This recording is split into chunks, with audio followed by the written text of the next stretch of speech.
our Think Tank 2022 public lecture series. Today we have great honor to have Professor Kuick Cheng-Chwee to give us a perspective on ASEAN and the evolving order in Asia. Professor Kuick Cheng-Chwee is a Professor of International Relations and head of the Center for Asian Studies, Institute of Malaysian and International Studies at the National University of Malaysia. The Think Tank 2022 public lecture series is an event to promote public dialogue, intellectual dialogue on issues relating to peace and security in Southeast Asia and the Asia Pacific regions. And this morning, we will have a special topic on ASEAN because today is ASEAN Day and also marks the 55th anniversary of the establishment of the Association of Southeast Asian Nations, ASEAN. And Cambodia, as the chair of ASEAN this year, has just successfully completed the 55th ASEAN Foreign Minister meetings and related meetings. Of course, there are many issues discussed, some hot issues, but Cambodia, as the chair of ASEAN, managed to maintain ASEAN unity and centrality in order to shape this kind of regional architecture and also to shape narratives and norms that can contribute to regional peace and stability. So without further delay, I would like to invite Professor Kuick Cheng-Chwee to have a presentation on ASEAN and the evolving order in Asia, and then it will be followed by question and answer. So, Professor, the floor is yours. All right. Thanks very much, my good friend, Dr. Vannarith, President of AVI, and a very good morning to everybody. It's a great pleasure for me to be here with you today. And my good friend, Vannarith, has suggested me to talk about ASEAN in the context of regional order. And I thought that, and I feel a double privilege to be able to do that, to talk about ASEAN, not only on the ASEAN Day, but also at a time, and also talking about this topic to a Cambodia-based audience at a time when Cambodia is the chair of ASEAN. And I thought I would do that by very much a focus on how countries in the ASEAN region have assessed and also perceive the role and also the limitation of ASEAN in the evolving regional order. And I think at the outset, it is only very important and also very relevant to highlight that almost all ASEAN member states have perceived and regarded ASEAN as an indispensable foreign policy tool. I think virtually all ASEAN countries, be them the older original members or the newer members, have used the word cornerstone to describe how ASEAN is so important to individual countries' external policy. And I think we also acknowledge that as the foreign policy tool, clearly ASEAN has a lot of important roles, but also limitations. And with that starting point and also the assumptions and very important facts, I thought that I would talk about ASEAN along these three structure. And I hope everyone can see the slides. I hope it's shown clearly on the slide. Can you see that? Yes, very clear. Thank you. All right. Okay, that's good. So, okay, this is the three structure that three parts that I will try to elaborate and also share my observations. First, since Dr.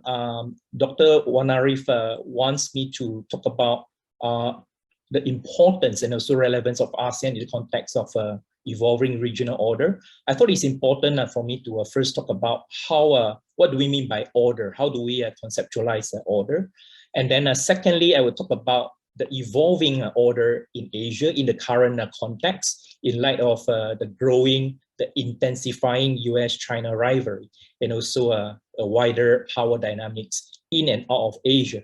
And then finally, I would focus on ASEAN, and I will just talk about ASEAN and also the key ASEAN-led mechanism before I elaborate what are the roles and also the limitations that ASEAN has been playing in the context of the regional architecture and regional order.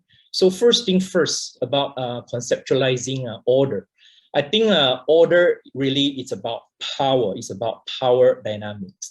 And one can very simply define order as the exercise of power by major actors to do a few things, to maintain stability, to regulate exchanges, and also to institutionalize certain patterns of relations within a system. And if I can only highlight the 3 points about order, whether it's order in Asia or beyond, I think order is about 3 things. Order is dynamic, order is contested, and order is multi-layered. It's dynamic in the sense that no order will stay forever.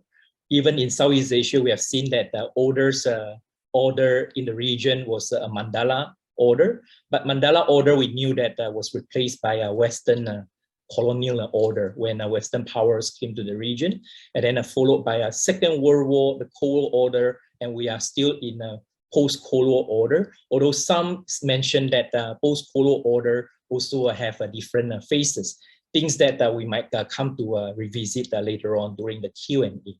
And order is certainly contested. If order is about power, and you know that the big powers' DNA is to compete among themselves.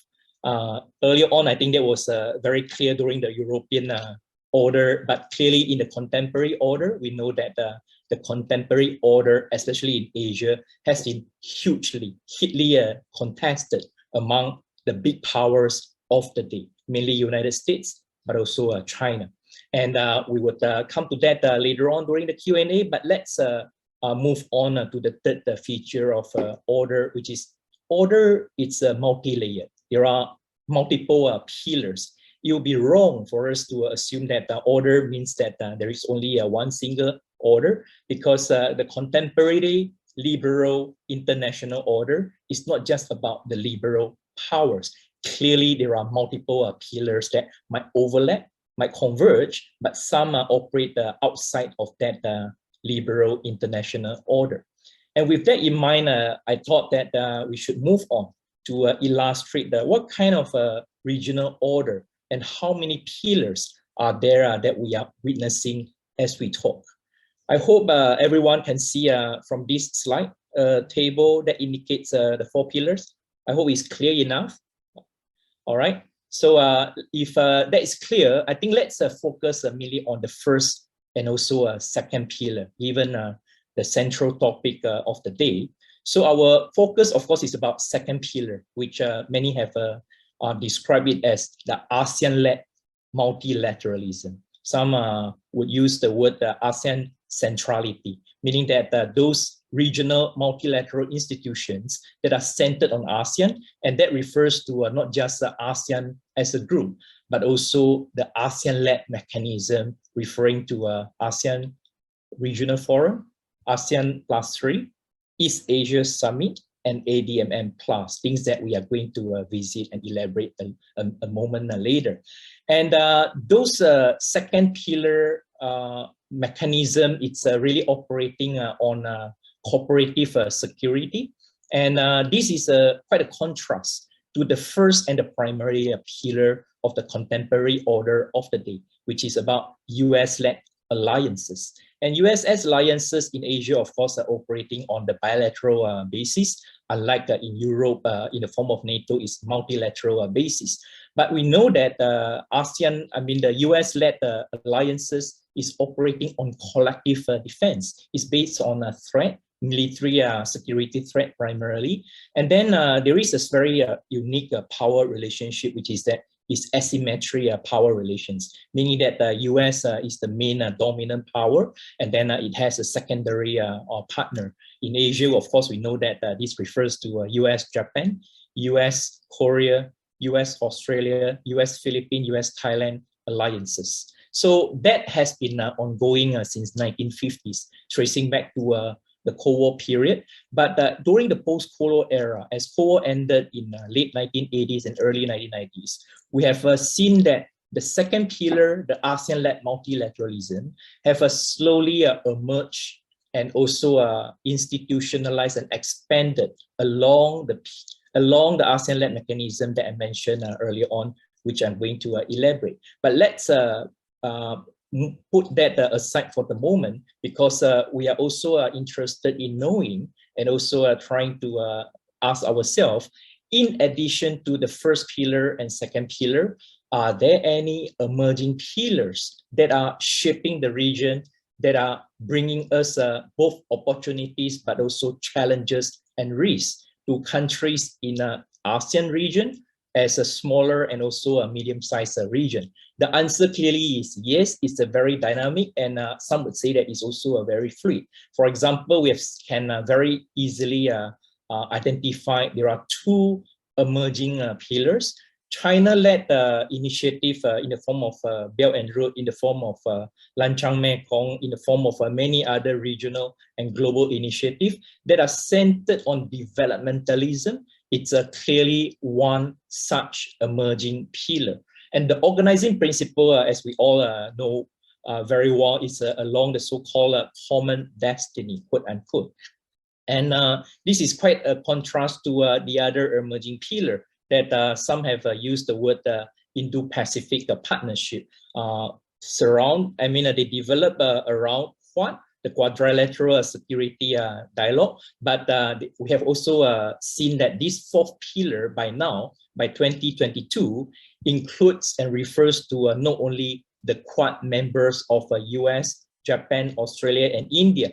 Clearly, there are also the Indo-Pacific partners that are from outside of the Asia region. That includes the European powers, and some would say that by now, as we talk, there are other actors outside of the region that are also in the process of formulating the Indo-Pacific documents. And that refers to South Korea under the current president, President Yoon, and Canada is also in the process of coming up with their Indo-Pacific document, and perhaps the same can be said about New Zealand as well. So by now, we could see that these pillars are all emerging at the same time when the first and second pillar continue to be there.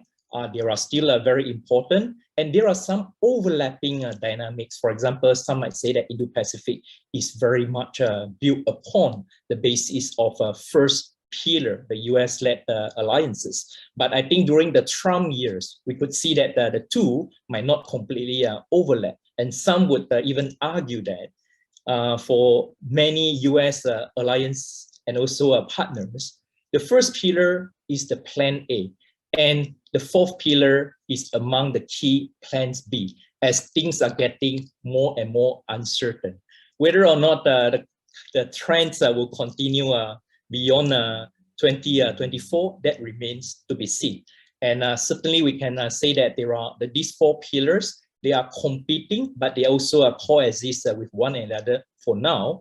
Which pillar will grow faster? Which pillar will grow in a way that actually complement ASEAN's role, or they are going to develop at the expense of ASEAN centrality, remain to be seen.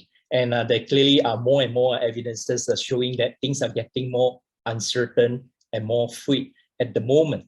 And before we move on to share those kind of assessment, I think it will be very useful to show the kind of illustration. And I hope this concentric circle will perform the task by showing what kind of ASEAN-centered regional mechanism that we are having in mind, that we are referring to as the second order. So I think it's fair to highlight that ASEAN led mechanism, of course, centered on ASEAN as a 10-member ASEAN 10-member regional organization. So the core here, the core circle here, illustrate not just a list of members, but we also try to add the year, indicate the year which for members who join at a later later stage. And the same can be said for the other 4 ASEAN-led mechanism. In the form of ASEAN Regional Forum 1994, there was a larger, the outermost circle of cooperation that involved ASEAN and also the regional partners in and out of Asia. And then this is something that I believe that all of us are very familiar with. And ARF, of course, focus on regional security issue. And that has been complemented by the other circles of cooperation in the form of ASEAN +3, ASEAN plus China, Japan, and South Korea. And then we also have an East Asia Summit that was established in 2005 with 16 members, meaning ASEAN +3 plus the other 3 in the form of India, Australia, and also New Zealand. And we knew that Russia and United States joined in 2010. 2010 was remarkable also because of that was the year the ADMM Plus was established. So the membership of ADMM Plus at the time of its inception in 2010 overlapped with the enlarged East Asia Summit. And are these mechanisms important? We knew that outside of the region, many observers have commented those mechanisms as talk shop. And we know that that might be true for some issues, but it might not be true and not fair to describe ASEAN's role in these regards. One important evidence to counter that kind of argument would be if ASEAN and ASEAN-led mechanism are not important, we would not have seen so many regional partners, larger powers outside, in and out of the region, have continued to not only stay and contribute and play an active part in the regional context. We would not also have seen that they continue to be new potential partners whom have expressed their intention to join some ASEAN mechanism over the others. Example would be, we know that EU and also Canada have for years trying to knock on ASEAN's door, expressing that they want to join EAS, they want to join ADMM+. If those mechanisms are not important, I do not think those external partners and players would have expressed and take the effort of joining these ASEAN-led or smaller state-led mechanisms. So let's move on. I have 2 more slides to show before perhaps we can have more Q&A and also interactions surrounding these issues. So I think before we move on, I think it's good, useful to pause for the moment to ask us, ASEAN-led mechanism have what kind of features and characteristics? I think by now with the simple and brief examples that I have elaborated earlier on, we could say that ASEAN-led mechanism as a tool of foreign policy, mainly for ASEAN, but also for its regional partners, entails several features or characteristics. I think one feature, of course, is the, all the ASEAN way, right? Informal, and then consensus building, and then we are focused about informality, but there are clearly other important features that underpin ASEAN as a group, as a regional multilateralism, that present promises, but also limitations. So things go both ways, right? You cannot just highlight the strength without acknowledging the limitations. But those features refer to the kind of gradualism. Things are being developed along gradual basis. Things are being added and also developed bit by bit based on the conditions. What are possible, what are desirable. So it's not that the ASEAN-led mechanism that I mentioned with all these very complicated and overlapping circles happen overnight. No, we knew that it's a journey. So ASEAN story is a story about a journey involving certain group of Southeast Asia-based countries, in the process involving more actors as members or more actors as dialogue partners in various mechanisms. So gradualism, things are happening bit by bit, as I said, based on the needs and based on the feasibility, what is possible or what is not possible. So we could see that earlier on, during the earlier days, the height of Cold War years, 1960s, for example, there were early attempts by some Southeast Asian countries to have to forge regionalism, but they failed. Those attempts, early attempts, failed in the form of ASA, Association of Southeast Asia, and in the form of Mafilindo, the Malaya, Philippines, Indonesia.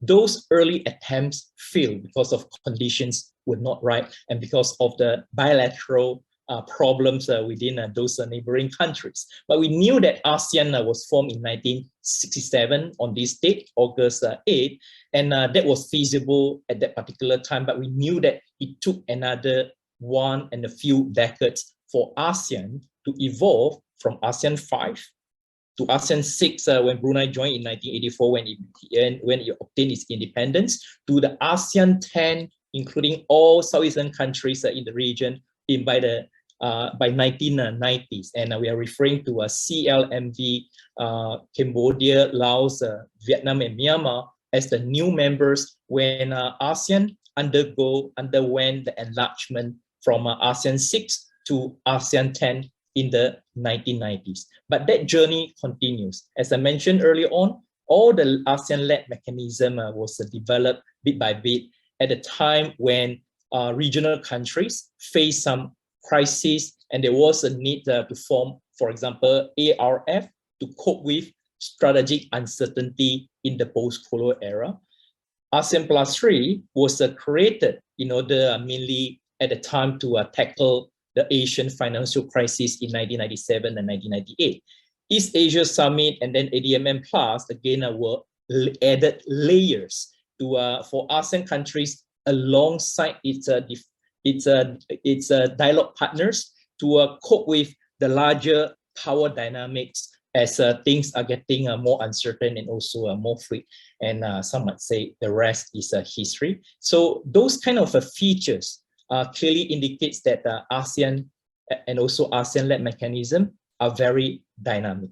And that includes the kind of features that allow ASEAN to transform with added layers as things move on. So other features will include accumulative, right? So things are being developed on an accumulative basis. For example, some might say that there will be no EAS without the basis of ASEAN Plus 3. So similar comments can be made also along for the arrangement, like for example, ADMM Plus. So ASEAN and ASEAN-led mechanism is also adaptive and also integrative in the process. So my final slide before we open for Q&A is to show and also to kind of have a very candid and honest assessment among ourselves, the countries from ASEAN region, what kind of ASEAN as a regional grouping today. Many and different observers might come up with a different assessment. And I think as a student of international relations from the region, I would use two I's to describe ASEAN today. And that is ASEAN is inadequate, but indispensable. And I think those are the two important I's and also important facts that we need to bear in mind in order to make assessment of what kind of role that ASEAN has been playing among ourselves and also at the wider regional order, regional context. So ASEAN is inadequate and also imperfect in a number of things.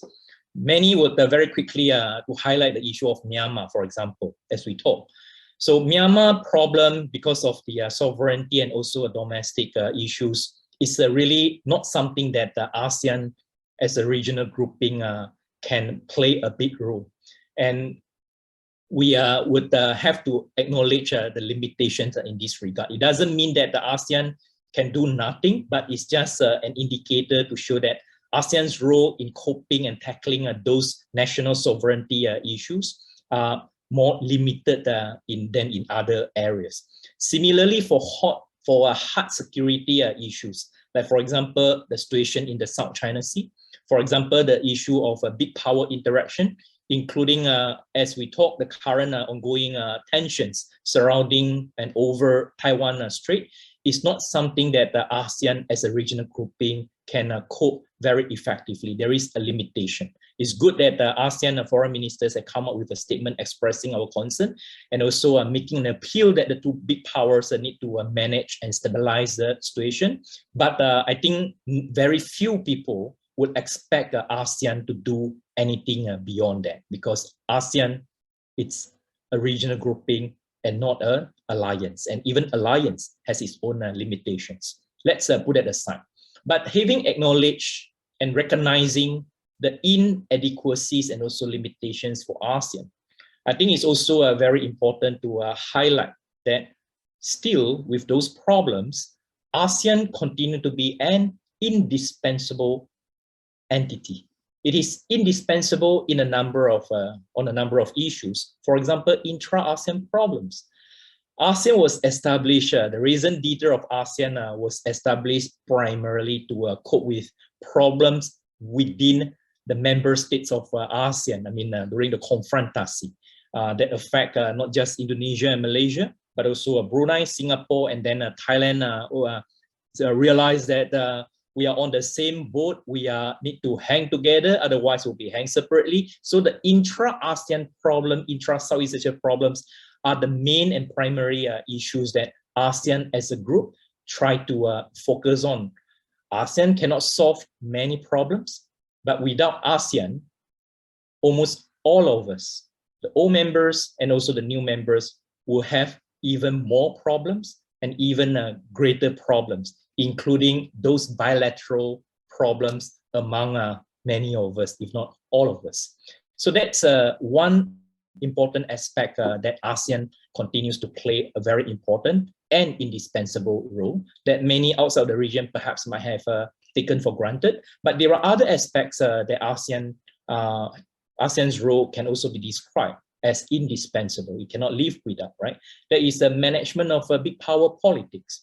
ASEAN provide a platform for smaller, weaker countries in the region to interact with big powers. And the fact that all the powers in and out of the region will spend some time in the ASEAN region and work together for mutually beneficial cooperation, be it security, diplomatic, or economic, itself are indicator of, well, ASEAN continues to be an indispensable platform when it comes to how we, the smaller and weaker actors, can interact and hopefully maximize the cooperation from the big powers and minimize the potential problems that can come out of big power politics.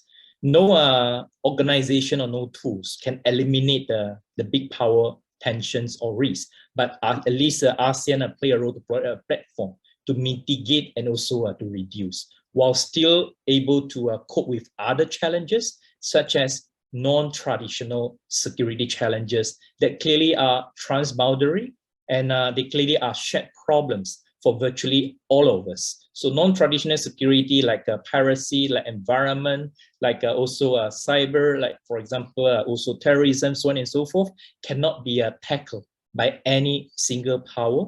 And ASEAN certainly provide a very useful and indispensable platform for ASEAN countries to come together, converge the interests, and also tackle the common problems that we are facing. So my final point here is that we should therefore acknowledge the institutional dynamics of ASEAN and also ASEAN-led mechanism as a pillar, one of the 4 pillars of Asian order as we talk. So us as a pillar, and earlier on we described it as a second pillar after US-led bilateral hub and spoke system.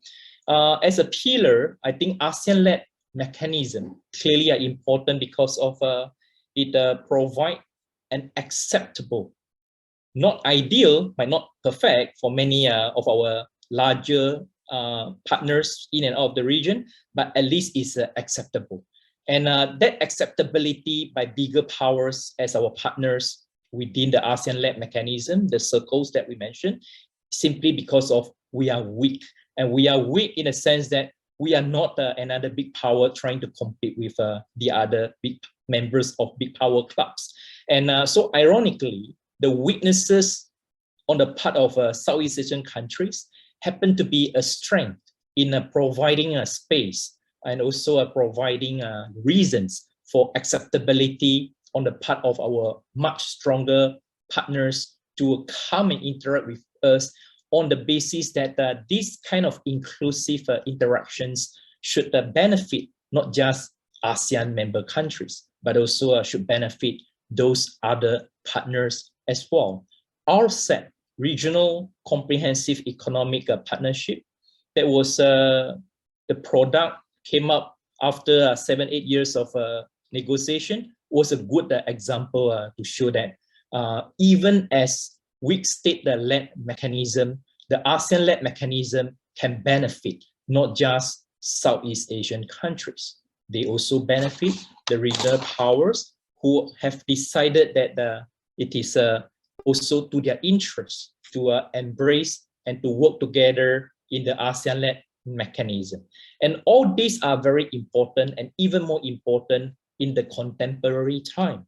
As US-China rivalry intensifies, as more and more powers, either Quad members and also their Indo-Pacific partners, are competing along military and non-military chessboards, we could see that ASEAN actually provide a good and inclusive platform that allow us to reduce and mitigate, not eliminate, but certainly mitigate the risk of polarization.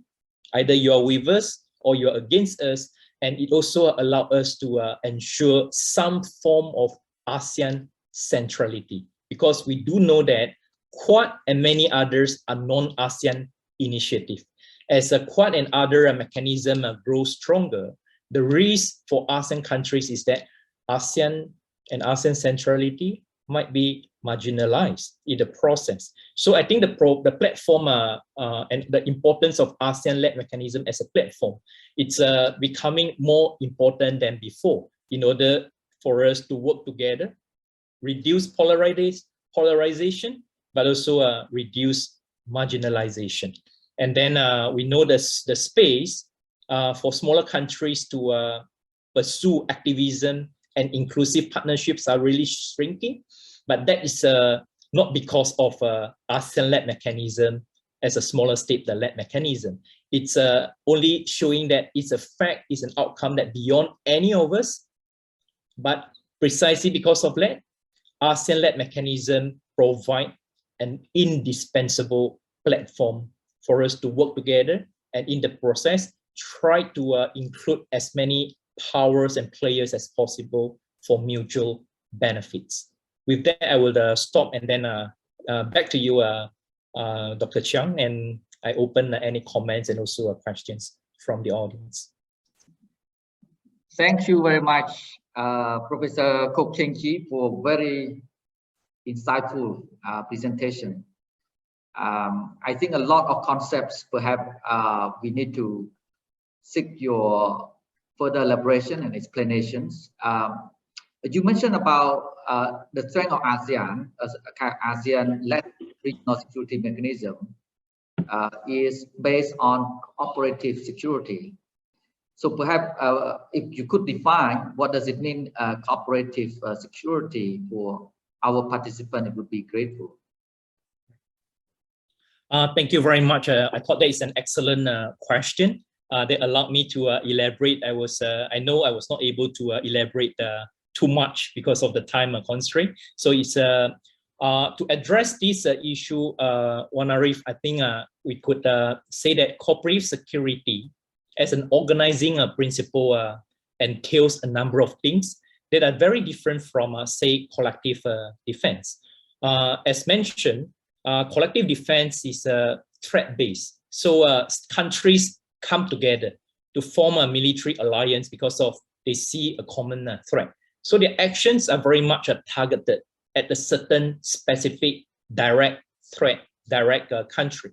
Cooperative security is not operating based on that basis. Number one, it is not threat-based, it is norm-based. So instead of working together in order to tackling a common direct threat, cooperative security means that we are coming together because of we share some norms. We share the norms of inclusive. We share the norm of sovereignty, equality. We share the norms of consultative.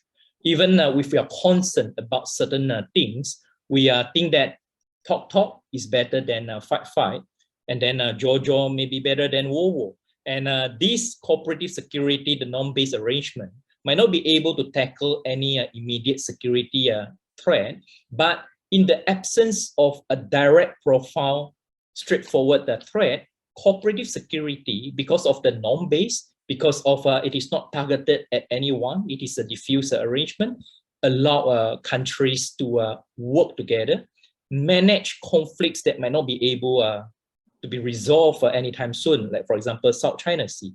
Taiwan Strait would not be resolved anytime soon, but cooperative security allowed the kind of dialogue, and it allowed some compromises and also cooperation among the direct parties involved, but also it creates a space for other actors, other stakeholders to come and play a role to collaborate on the basis of cooperative security. In other words, cooperative security is, number one, based on norms rather than threat-based.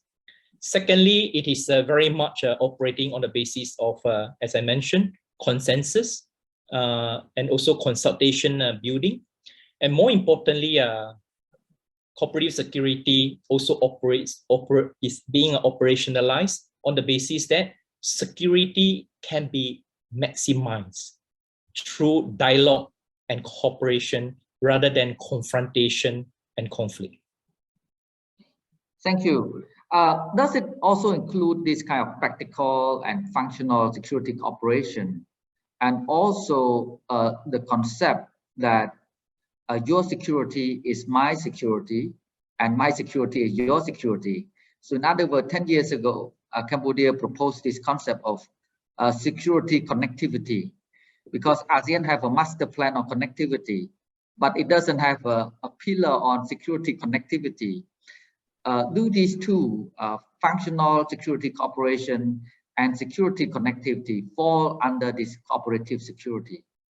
Yeah, thanks very much. Those are certainly important points. The answer is yes. I think functional cooperation certainly it's an added layers of, earlier on we mentioned cooperative security is about dialogue and cooperation. So what sort of cooperation? So cooperation takes many forms.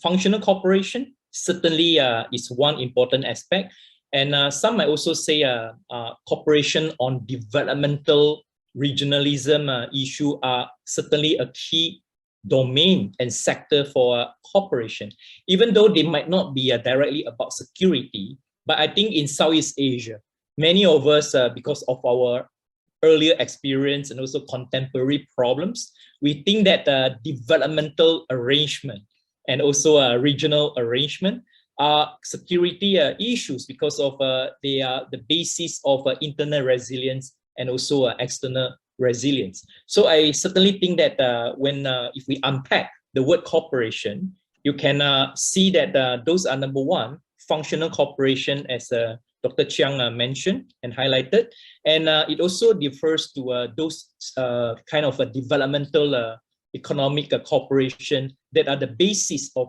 ASEAN region-wide and also the basis of ASEAN Plus. You see, ASEAN Plus 3, so on and so, and EAS are very much focusing on both security but also a non-security issue.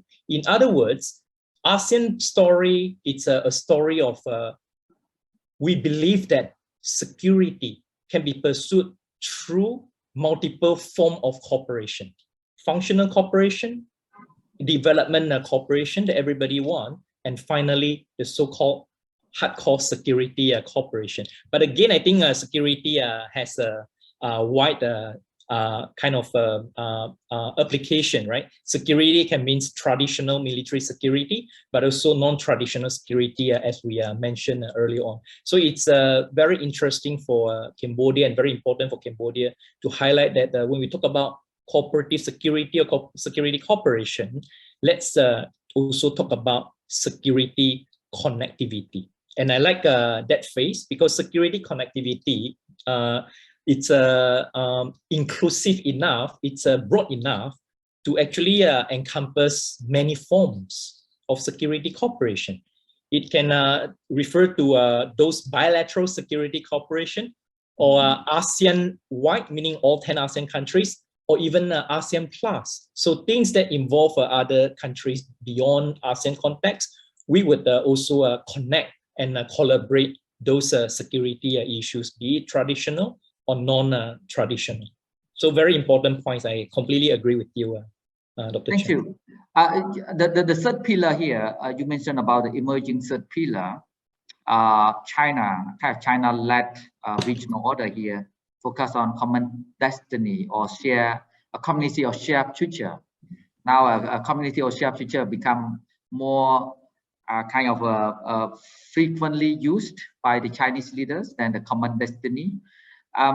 China also has launched an initiative called Global Security Initiative, China Global Security Initiative, which also stressed the concept of cooperative security and sustainable security.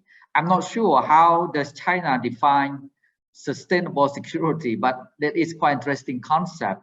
Perhaps we need to study sustainable security. But anyway, look at this third emerging pillar. Perhaps we need to elaborate a bit more on the China Global Security Initiative and how does this initiative complement to the ASEAN cooperative security? Because according to the official documents, I think that the norms are very compatible with the ASEAN norms. This kind of concept of equal sovereignty, non-interference, and cooperation, and so on. Can you elaborate a bit more on that? Because I think China is trying to convince ASEAN member countries to support the China Global Security Initiative. Thank you. Again, very spot on and also a sharp observation and also a question, Dr. Chheang. And I think I certainly agree with you, and also it's vital important to highlight that there are some overlapping between what ASEAN is trying to, what China is trying to kind of put forward and promoting, and also those that the ASEAN has been promoting and also operating. Yeah, so that clearly, and you have given all the examples to show the overlapping, converging areas. So to further unpack this particular important fact, I think I have 3 points in order to contextualize this make sense of the convergence between the second pillar and also the third pillar. So 3 points to elaborate that. So number one is that China-led initiatives, it's something that actually evolved and also elaborated out of decades-long China's participation in the second pillar. So we knew that ASEAN-led mechanism have been the main platforms since 1990s, not earlier, but since 1990s, for China to take part and for China to actually learn the multilateral game.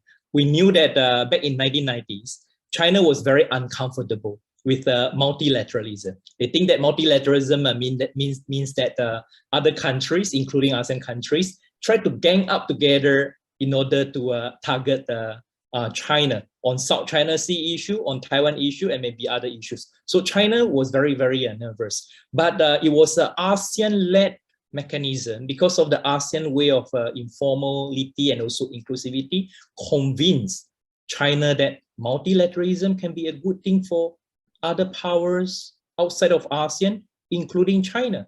So China took some time to get more comfortable to take part in the second pillar, ASEAN-led mechanism, ARF, ASEAN-China dialogue process, ASEAN +3, so on and so forth, including the Chiang Mai initiative and also a Chiang Mai initiative, multilateralism, and you name it. So the key point here is that China's initiative that we have seen more and more active basically after the 2000s and also after the Xi Jinping era came out not overnight, but after a decades-long process of China's participation in ASEAN-led multilateralism. So they learn, and they are also trying to later on getting more comfortable and getting more active and proactive. So we have seen that China basically has been applying as its power gets stronger and more powerful. China has been applying, I would say, the ASEAN formula to many other relationships that China has been doing. For example, in Europe, in Latin America and Africa, you could hear the mechanism that is about the plus, right? 16 + 1, so on and so forth. So whose formula is that? Is ASEAN's formula. So that is an indicator to show that the third emerging pillar, the China-led initiative that came out after 2000s, and especially during after 2012, Xi Jinping's era, is really out of not just about China's greater power as it grows stronger, but as I said, based on the kind of socialization, its involvement in the ASEAN-led multilateralism. So that's point number one. And point number two, Dr. Chheang mentioned about the global security initiative, right? So the second point is that global security initiative, it's linked to also a related, in fact, earlier initiative in the form of a global development initiative, right? That came out basically after September 2021. That was quite recent. So the two go hand in hand. That reflects China's outlook that security and development go together. And this again overlap and converge with many in Southeast Asia, how we see the two. So that is the second point. And the third point is that, again, early on, I think we, during the presentation and including the Q&A interaction session, we highlighted gradual, we highlighted accumulative, we highlighted adaptive. So the same thing that was true or have been true for ASEAN also is true for other powers and partners, including China. China's initiative, of course, attract more attention than ASEAN initiative, but they have a similar features and characteristics. China, even as a big power, also learn to adapt and also adjust. So we know that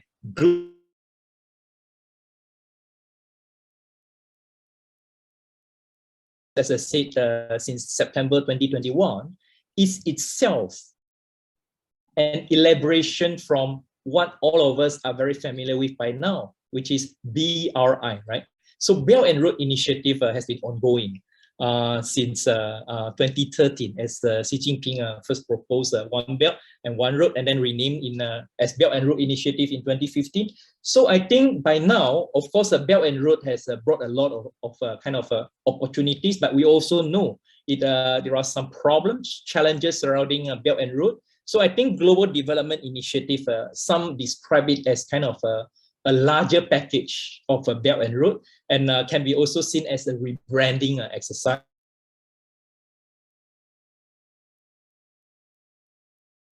And Road as a bilateral regional kind of mechanism into a global one in correspond with China's global Dr. Cheng. Thank you very much. Concerning the consensus-based decision,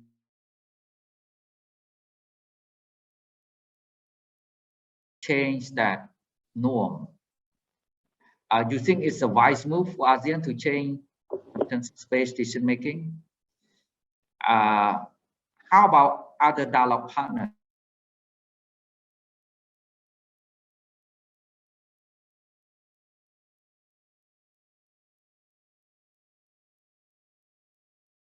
space? Are they comfortable with this norm, or they want to also to change this kind of norm? Thank you.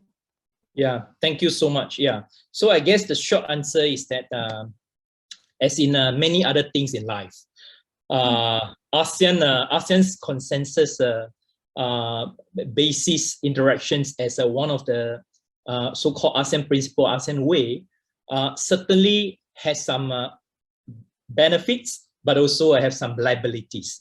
I think there is no any arrangement or principle that is all good or all bad, right? There are some good, but there are some kind of disadvantages and also limitations as well. So consensus making and building, clearly it's a class for things that ASEAN as a group needs collective agreement, and especially on things that are shared problem, meaning that some problems that affect everyone, right? Everyone are affected by those issues, so it's good to have some consensus in order for us to increase our collective action so that we can tackle those issues much better, right? So I think ASEAN Regional Forum, the format, ASEAN +3 EAS and all that, those formats, I would say that as we have already by now taken for granted, can be said that they came out of ASEAN Consensus. Everybody, I think that the consensus is that we need to engage everybody on inclusive basis. We need to also ensure some gradualism. Everybody is comfortable, then we move on. If some members are not comfortable, let's not to say deny it, but we just delaying it. Take more time.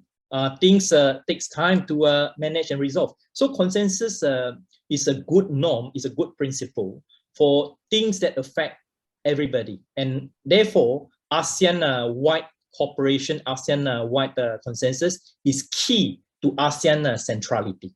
So ASEAN centrality would not be exist without ASEAN unity, and ASEAN unity come out very much on the issue of consensus building for all countries, all members. So those are the plus and also the logic side. But again, you get some benefit. There are also some drawback, right?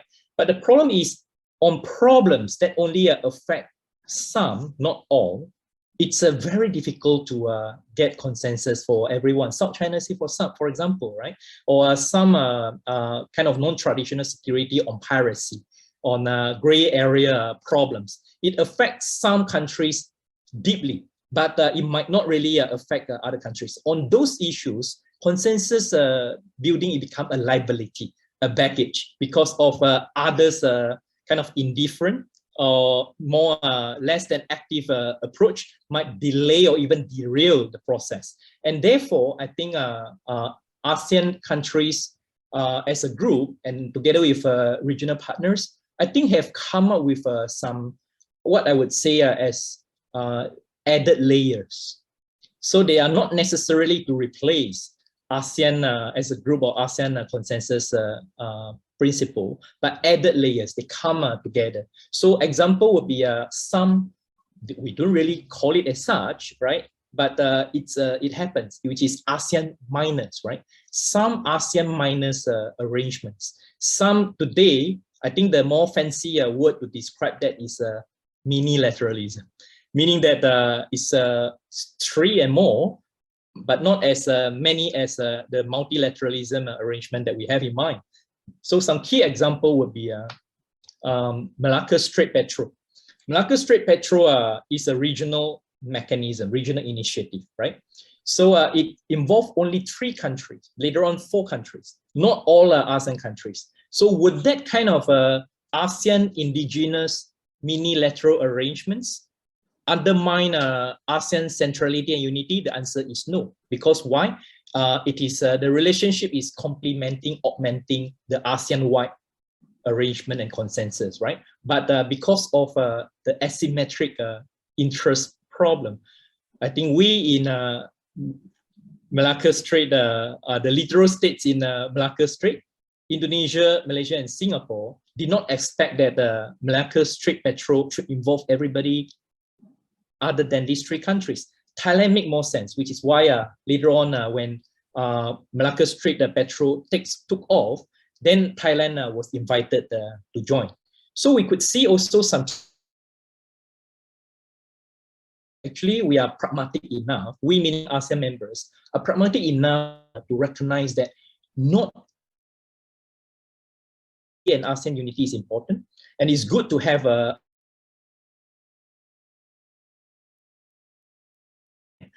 some issues that involve some selected countries. Let those selected countries to come up with additional layer to complement the ASEAN core circle.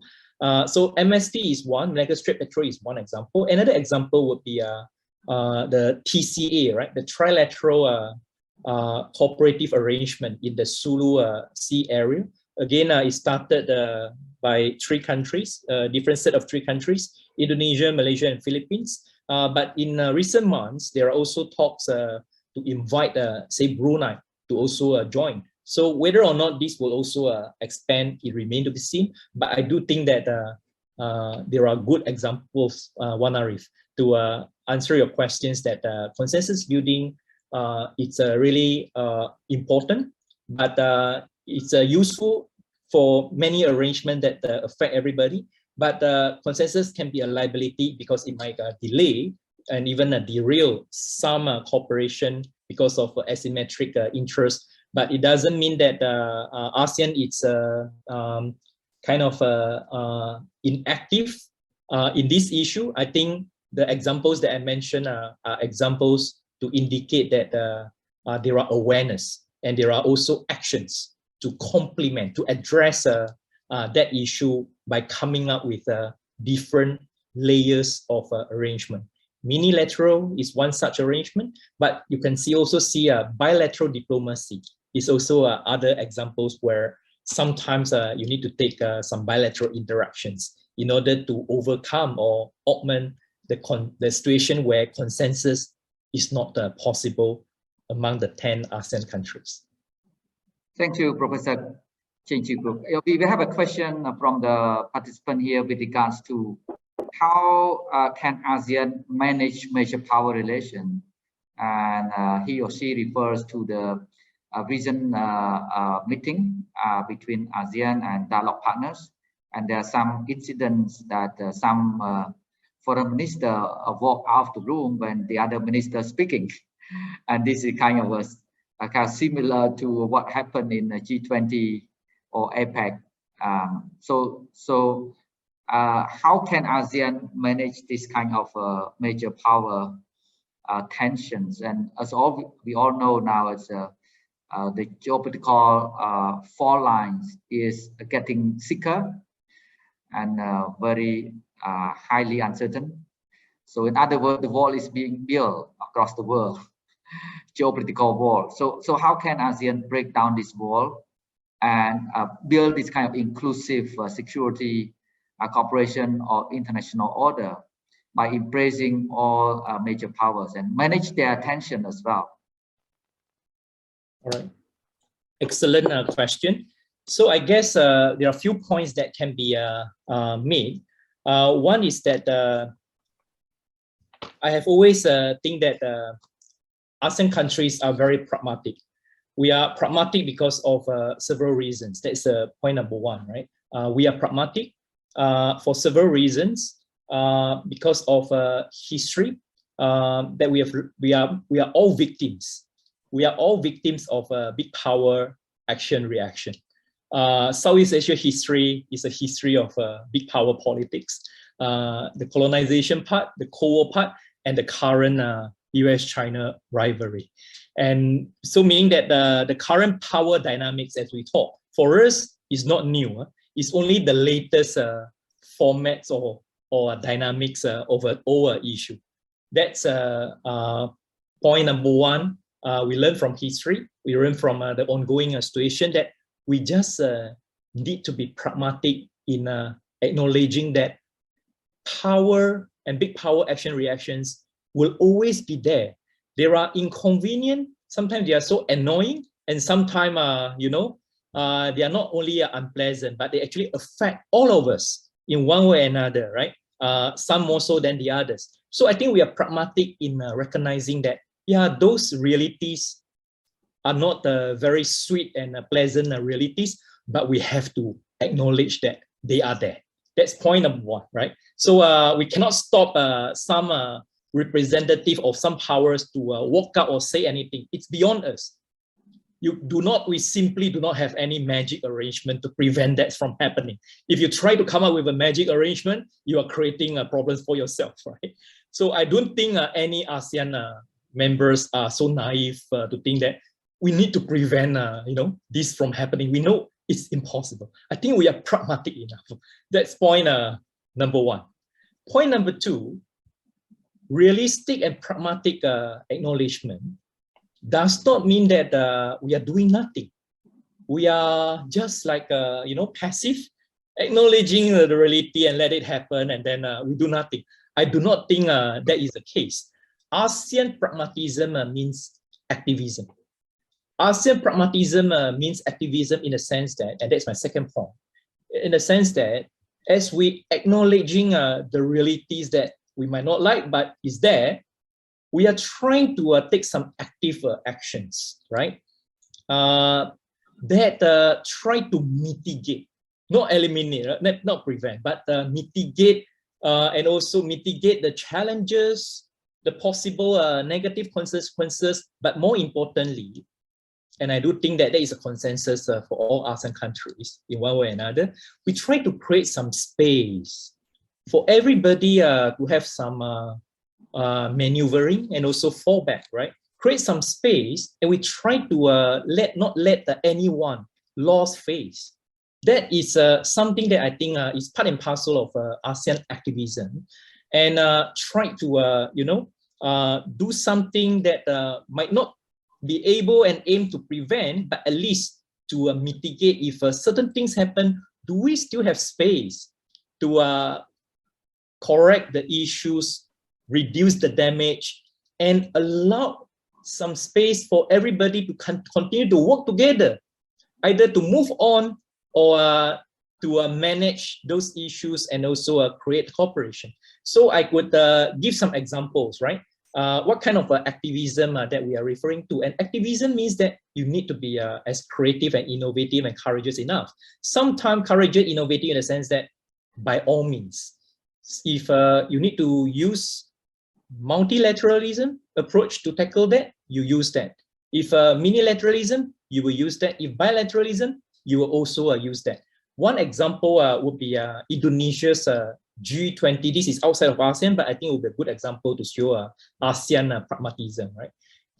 Indonesia is the host of G20. I think that's something that Vannarith mentioned.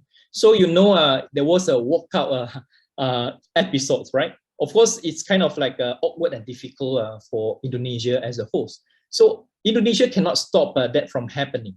But you could see some activism that Indonesia has been working on from then on, before, and even after, right? So it has courageous enough, of course, it's a compromise for different competing power expectation, to invite both Russia and also Ukraine foreign minister. More importantly, there are also activism that we could see that happened just 2 weeks ago, right? When Jokowi decided to have, I would say, global diplomacy, attending global summits in different regions. Most recently visited China, Japan, South Korea.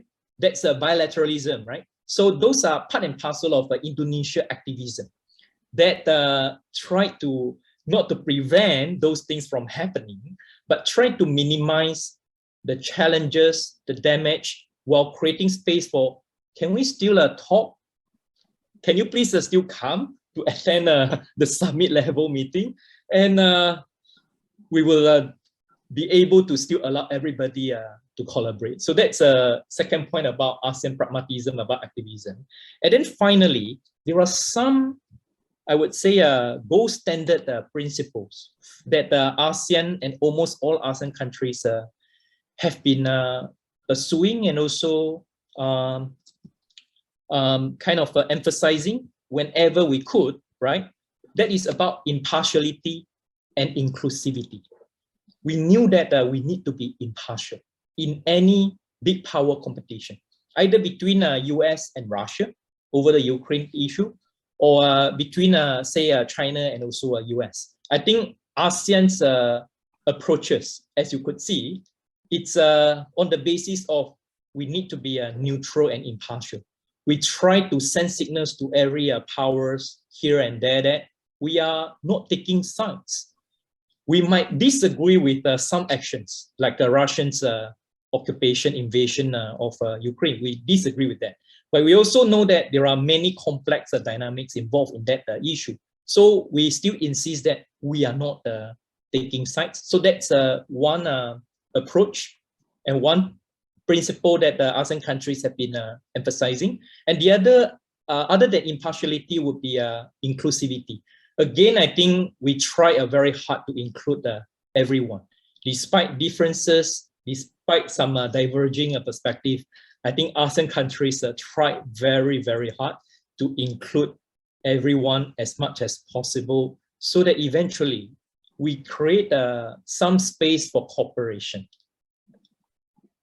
That is good for all members in ASEAN, but also good for our dialogue partners in either security sector, development sector, or diplomatic sector. I hope I address the question. If there are anything that I overlook, please feel free to remind me. Thank you, thank you. You also mentioned about hedging at the regional and national level, and for participants who are interested in hedging strategy, Professor Cheng-Chwee is the kind of the pioneer or the leading expert on hedging. I'm just his student also. I learned a lot from him with regards to hedging strategy. And perhaps at the national level, it's easier to hedge. But how ASEAN as a regional grouping hedge? So that is the question. Thank you. Right. Thanks very much, Dr. Chheang. I think you're very kind, and I must admit that I'm also a student of hedging. We are our kind of discussion about hedging as a behavior at the international level are also, of course, based on many other pioneering established scholars before us. And based on my limited understanding about hedging as I think, very dynamic, and it's not going to go away anytime soon as a phenomenon. And again, Vannarith is right to and very spot on and sharp to highlighting that hedging exists at the two levels. One is individual countries level. Almost, let me highlight the word, almost every countries in ASEAN region hedge. Some are heavier than the others, but we will try to hedge in one way or another. So what way is that? So number one is that we try to hedge by not putting all eggs in any one single powers basket. You need to diversify, right? So that tendency, the inclination to diversify, not to put all eggs in any powers basket, any single basket, it's a form, a human instinctive hedging behavior, right? Countries are doing what the humans are doing when stakes are very high, when risk and uncertainty are very high. You try to hedge by avoiding, number one, as I said, avoiding putting all eggs in one basket. You are trying to also diversify. You try to not completely take sides with one over the others, because of if you have done that, if you're putting completely siding with one against the other, you are going to be entrapped yourself into another power's arrangements, right? You get something, you're going to lose something. And you are also going to be targeted by the opposing power very, very quickly. So it's an instinct. It's an instinct, and it's a survival instinct for smaller non-big powers countries in the region and also beyond to try to hedge as much as possible, right?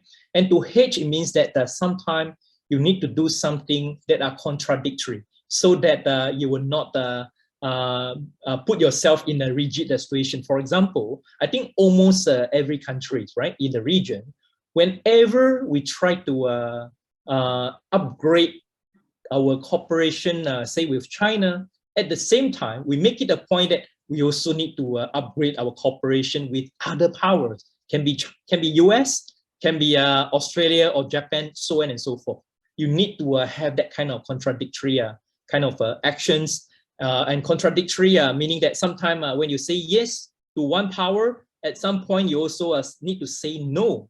If you keep saying yes, yes, yes to any single power, then you are no longer hedging, right? Hedging sometimes should be you are able to say no when you think that it's getting more dangerous to be entrapped into a certain power dynamics. That is a time that you need to distance yourself and then say no selectively in order to create space for hedging, for maneuvering. So again, coming back to the issue of two levels, right? Individual countries level, you could see all these hedging indicators and also behavior.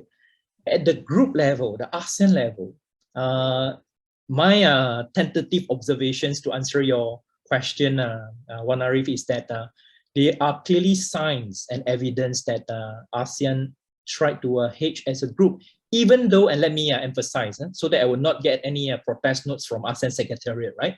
So we all know that, of course, hedging is a policy without pronouncement, right? So meaning that you just do it. You won't like pronounce that, hey, we are hedging, right? Because that would defeat the purpose. That's one point that we need to bear in mind. And other than that, of course, we know that ASEAN Secretariat does not have kind of so-called policy or strategy on these kind of issues, especially how to deal with big powers. But there are some consensus and converging interests that allow all 10 ASEAN countries, quite different countries, to come together using ASEAN as a platform to pursue things that they all more or less agree. So that hedging logics and the necessity to hedge in one way or another clearly are there without spoken. There is no such thing that and not possible, no way. Either ASEAN as a group or Southeastern countries to say that, hey, we are hedging this and that, not possible, right? So what are the indicators? A recent indicator, an example to show that the ASEAN as a group hedge in the way that I described earlier is that I think that happened in November last year, right? Just a few months ago. China has been trying very hard to say that, hey, given our comprehensive and growing cooperation, why not we upgrade our relationship to comprehensive strategic partnership, right?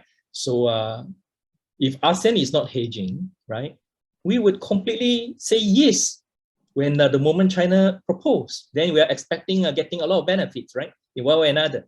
But ASEAN did not do that. Hedging means that you need to be prudent, right? Let's take some time to assess the risk and all that, right? Risk and benefits. So take some time, prudent. Secondly is that then the decision is that you need to contradict, right? You need to offset. And hence the decision late in November last year, as we are upgrading China as a ASEAN's a comprehensive strategic partnership, we are also doing that to Australia, right? And US, we are keeping the options open. This year, if there are positive dynamics that happen between US and Southeast Asia, I won't be surprised that we are going to also upgrade ASEAN-US relationship as comprehensive strategic partnerships. So this is just one kind of a recent example to show that ASEAN as a group does try to hedge, although that is not really a pronounced policy, but judging from the actions, judging by the recurring logics, we are actually hedging and try to not to be entrapped with the one against the other, because we know that things are uncertain and we cannot stop big powers from competing, but we can choose not to do anything that would add to that rivalry or that would create a greater risk to any of us or all of us. Thank you very much. I think there's a lot of comments with regards to hedging, and they really support your explanations. And some mentioned that, oh, it sounds like a financial management term, hedging, investment hedging, hedging fund or something like that. Okay, With that, can I make like very quick clarification since you raised this issue, which is perfect. So I think there are many misunderstandings about the word hedging, which is why some observers, researchers, writers dismiss or avoid using the word. So there are many misunderstandings. Given the time, let us just highlight two misunderstandings that are so common. And I found it very interesting. Every time we talk about hedging, there will be some criticism and disagreements. Of course, as scholars, we love criticism, we love disagreement, right? Because it helps us to see more things and larger things. So these two misunderstandings, it's number one, hedging, it's a speculative action. Secondly, misunderstanding is hedging is a opportunistic behavior, right? And this misunderstanding, Vannarith again is right, because of many of us, if not all of us, we first know about the word hedging because of, say, Asian financial crisis, right? The hedge fund managers, they are among the key actors that are speculating and then take advantage of, the currency issues in the in the region, and then make profit out of this. So many of us, our understanding about hedging are derived from that particular aspect, and therefore we have the perception, right, that hedging means speculative, hedging means opportunistic, try to take advantage from the situation. But ladies and gentlemen, that is misunderstanding, because if you really focus on hedging behavior beyond the hedge fund to many sectors of human interaction, right? Agricultural, insurance, or even linguistic, you know that hedging is actually a human instinct.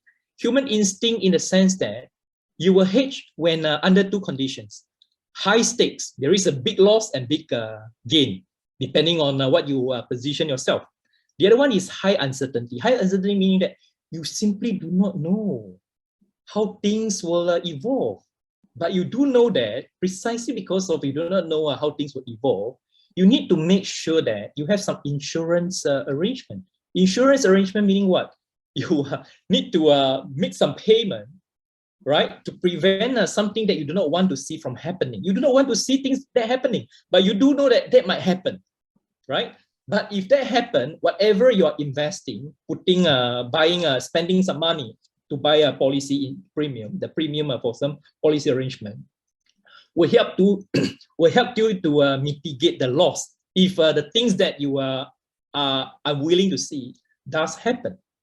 And therefore, the clarification for hedging is that it is not speculative.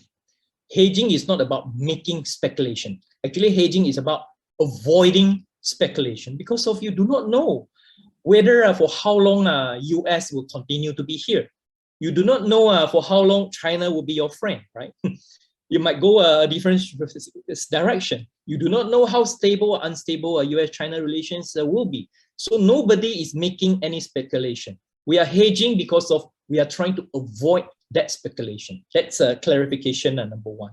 And opportunistic, again, if you understand hedging, you know that hedging is not so much about making profits. It's actually to mainly to reduce risk. If the act of making some, reducing risk can allow you to gain some benefit, that is good for you. But that is not the primary objective of hedging. Hedging means that first and foremost, you are trying to, you see some risk from the uncertainty and you try to reduce the risk. And okay, wonderful. I think this is very convincing explanation. So I hope our participant will clearly understand the concept of hedging in the political science and international politics. I think this kind of instinct, this kind of risk mitigation, avoid risk, and it normally performed in the context of uncertainty. The more uncertainties, the more kind of hedging behavior we will experience. Yesterday, Cheng-Chwee, the veteran journalist from Thailand, he wrote a reflection on the Cambodia the chairmanship of ASEAN, especially with regards to the AMM meeting and related meeting. He said that for the past week, I quote, ASEAN members have been tackling regional and international issues which will impact regional well-being in the years to come. As the current chair, Cambodia has worked very hard to display ASEAN centrality and solidarity at its base. So this is his reflections that ASEAN has been quite successful in a way in maintaining this kind of ASEAN centrality and unity, especially at this time when ASEAN is facing multiple crises, unprecedented multiple crises happening at the same time.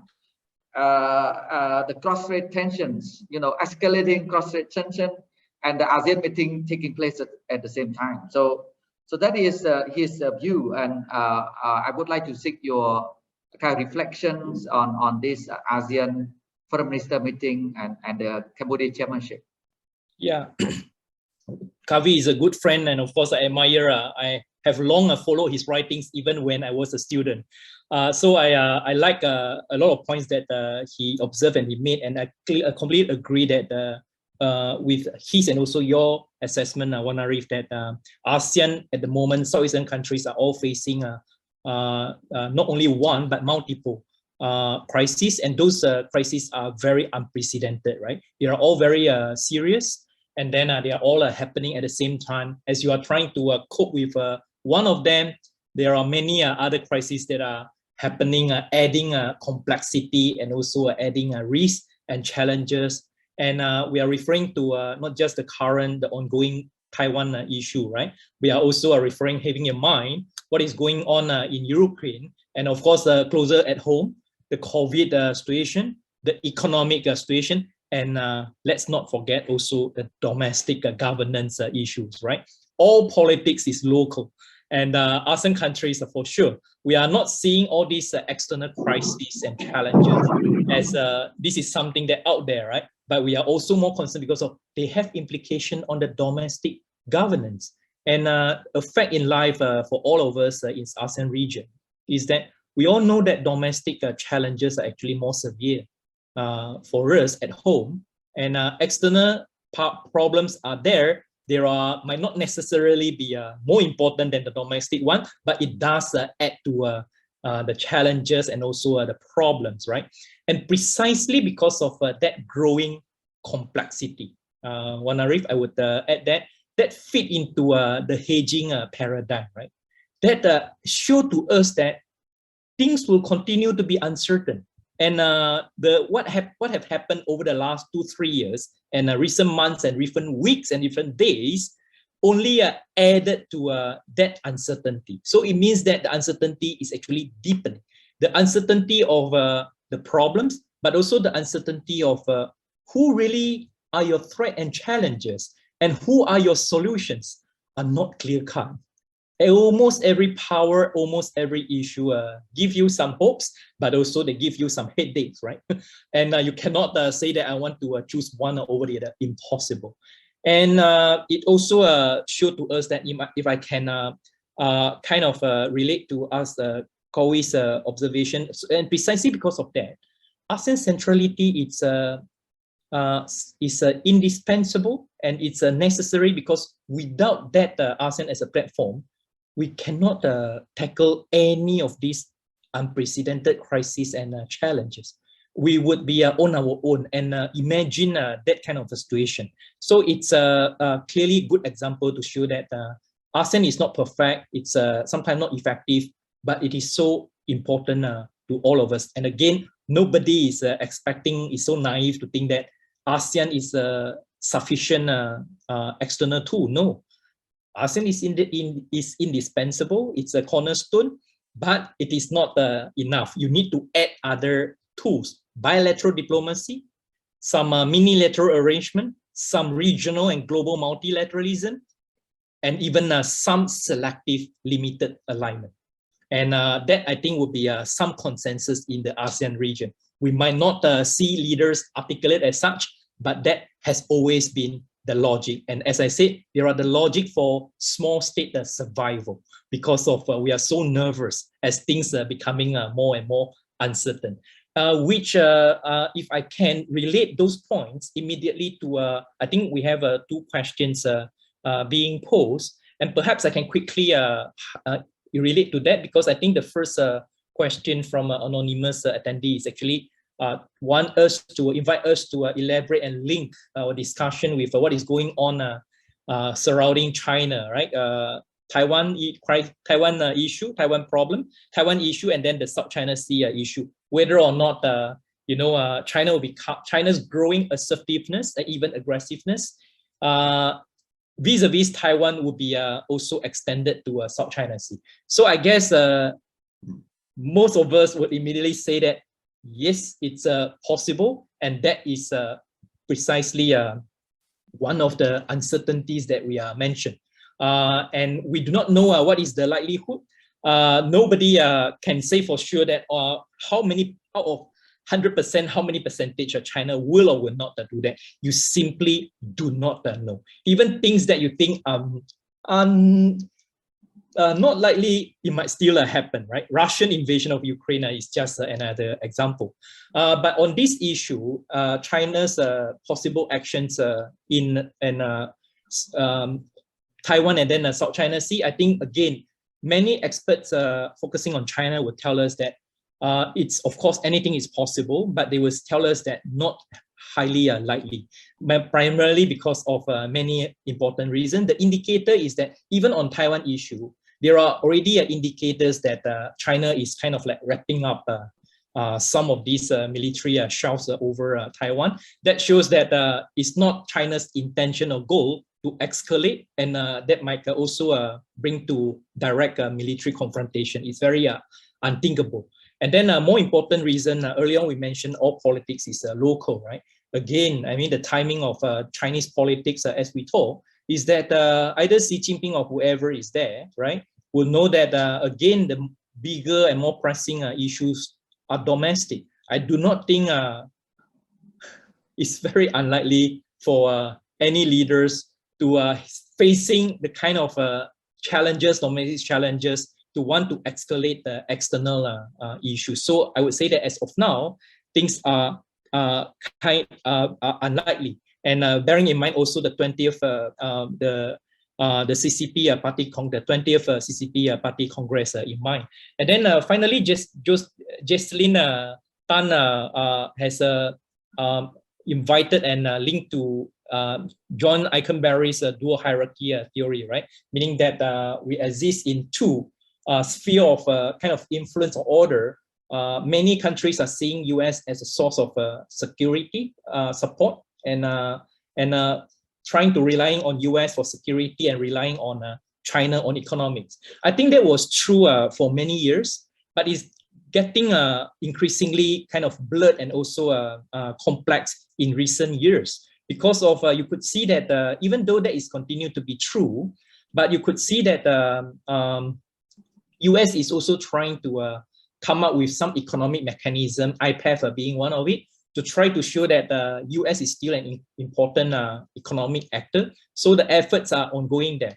Similarly for China, I do not think that China will putting all eggs in an economic basket. There are some efforts to increase its security role at the regional level. And those, what happened in South Pacific are clearly one indicator. But since Cambodia is part of the Mekong region, then you know that Lanchang Mekong is not just about economic, right? It's about security.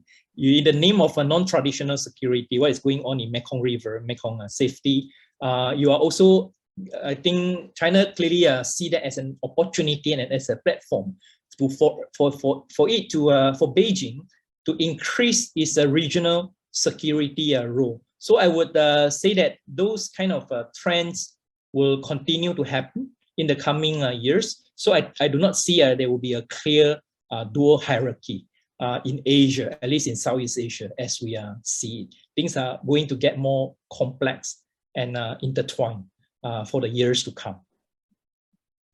Thank you very much, Professor Cheng-Chwee. It's have been very wonderful dialogue and intellectual discussions here. We're running out of time. Maybe one last question for Professor Kuick with regards to your expectation of Cambodia chairmanship, especially the upcoming summit in November.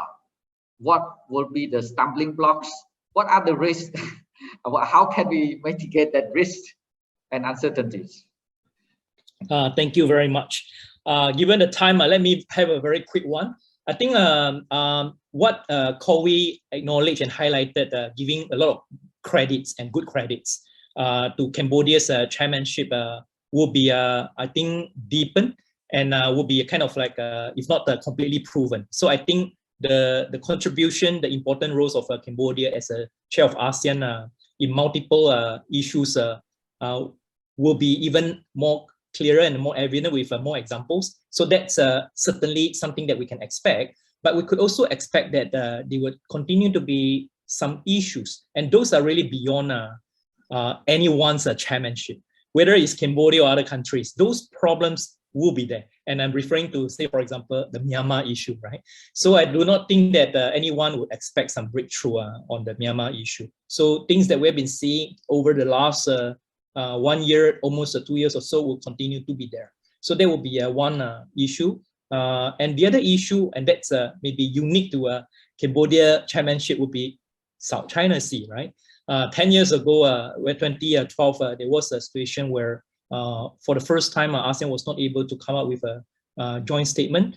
I don't foresee that to really happen, but clearly it will be something that many observers are paying attention to.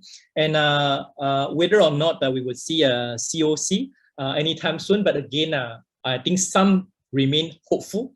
And but I think we should give credits to Cambodia's efforts and also activism, if that is the word we can use to relate to earlier points that we mentioned. I think Cambodia has been tried its very best to be active and also creative in a number of ways to tackle a lot of either region-wide issues or issues that are simply beyond any one of us, let alone ASEAN as a group. I will stop here. Wonderful. Thank you very much. So activism, pragmatism, plus with hedging, that perhaps some of the keywords moving forward as Cambodia is chairing ASEAN. We hope for the best, but also prepare for the worst because of uncertainty.